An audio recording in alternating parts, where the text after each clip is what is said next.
Puji Tuhan, Shalom, selamat pagi untuk kita sekalian yang diberkati Tuhan di hari ini. Saya percaya di channel ini menjadi satu channel yang saluran berkat bagi setiap kita yang buka hati untuk menerima setiap kebenaran-kebenaran Allah. Bagi kita orang-orang yang Kristen khususnya, jangan kita terjebak dengan asumsi atau pandangan dan pikiran perasaan kita bahwa kekristenan itu menjadi satu tolak ukur atau jaminan untuk kita mengklaim bahwa kita adalah orang-orang yang bakal masuk pada satu kerajaan surga yang diimpikan dan dinantikan dan diharapkan oleh semua orang. Karena memang itu adalah satu keinginan dan kehendak Allah. Tapi Allah punya keinginan, Allah punya kehendak dalam setiap kehidupan orang-orang yang percaya tentunya. Karena itu Allah menyampaikan melalui setiap kebenaran-kebenaran Allah. Keinginan dan kehendak Allah itulah yang kita terus pelajari dari hari ke hari di dalam perjalanan hidup ini, sehingga kita memahami dan kita melakukan keinginan Tuhan. Karena memang Tuhan sudah mengasihi kita lebih dahulu, dan kebenaran firman Tuhan itu pun kalau kita memperhatikan di dalam setiap firman Allah tidak dapat diragukan lagi, karena Tuhan memang mengasihi saya dan saudara. Bahkan Tuhan tidak hanya mengasihi bangsa tertentu, tapi kasihnya nyata kepada segala bangsa, suku, bahasa, dan bahasa dimanapun berada, sebab kita tetap menggunakan dan berpatokan pada kebenaran Allah yang terdapat di dalam Yohanes pasal 3:16. Karena begitu besar kasih Allah akan dunia ini, sehingga Ia mengaruniakan anaknya yang tunggal, supaya setiap orang yang percaya kepadanya tidak akan binasa, melainkan beroleh hidup yang kekal. Jadi orang yang percaya kepadanya tidak akan binasa, artinya tidak akan hidup terpisah daripada Allah. Jadi di mana Allah hadir, di mana Allah bertakhta, di mana Allah ada, di situ orang-orang yang percaya kepada Allah, kepada setiap rancangan dan firman Allah akan di sana juga ada. Dan itulah dikatakan dengan bahasa umum, yaitu tempat yang kekal, yaitu surga. Karena itu bagi setiap kita orang Kristen, kita harus dapat memahami tentang kata percaya.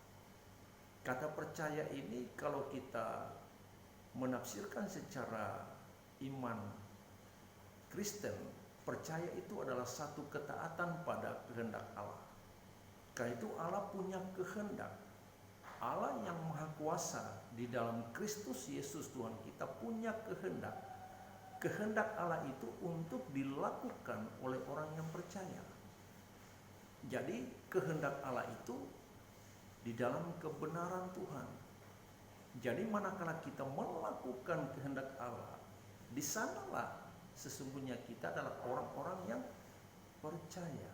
Tapi ketika kita menolak kehendak Allah, tidak melakukan kehendak Allah, berarti di sana kita tidak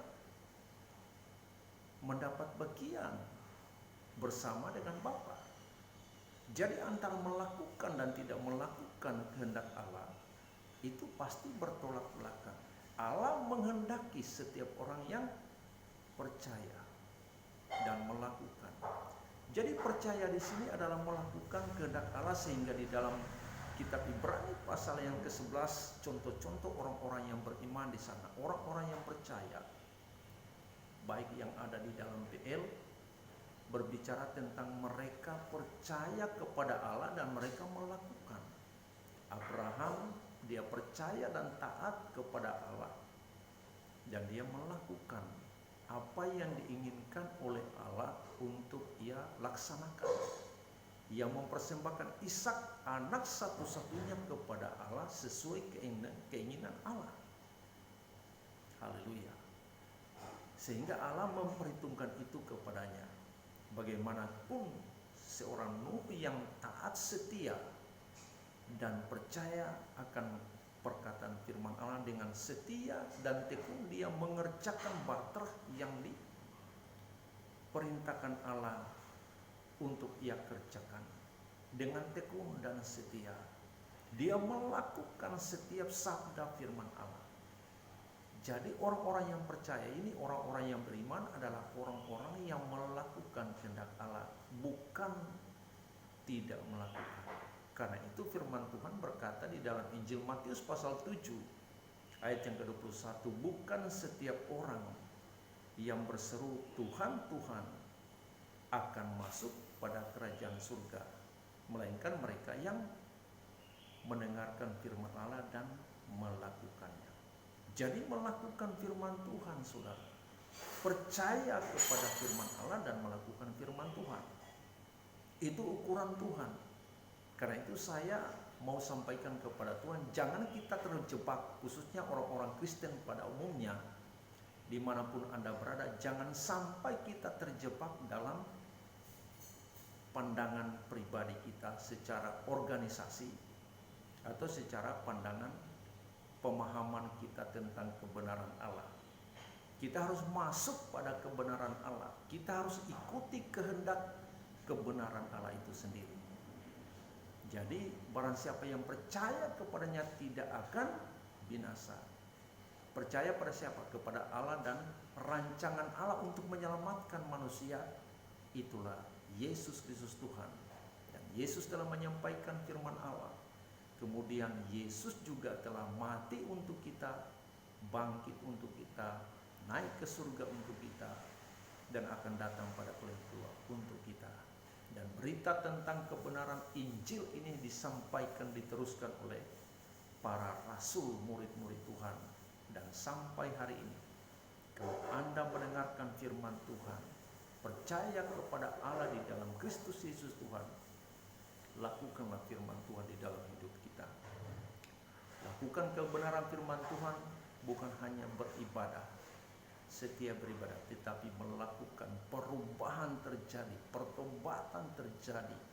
Dari hari ke hari kita terus berjuang, dan Roh Kudus akan memberikan pertolongan untuk memampukan kita hidup di dalam kehendak daripada Allah.